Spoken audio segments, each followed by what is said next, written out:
বছর বয়সে বাবার বাড়ি ছাড়লাম। শ্বশুর বাড়ি আসার পরে 25-30 বছর বয়সী মহিলাদের সাথেও আমার তুলনা করা হয়।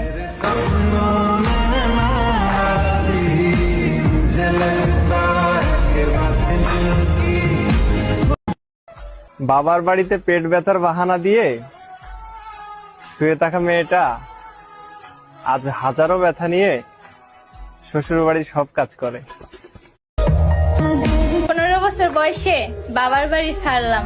শ্বশুর বাড়ি আসার পরে 25-30 বছর বয়সী মহিলাদের সাথেও আমার তুলনা করা হয়।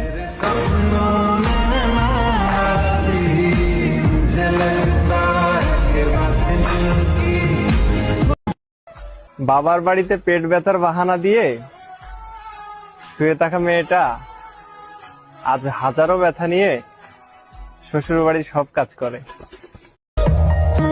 15 বছর বয়সে বাবার বাড়ি ছাড়লাম।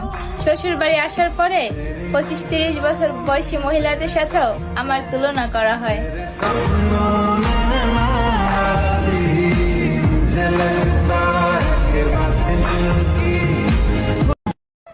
বাবার বাড়িতে পেট ব্যথার বাহানা দিয়ে শুয়ে থাকা মেয়েটা আজ হাজারো ব্যথা নিয়ে শ্বশুর বাড়ির সব কাজ করে।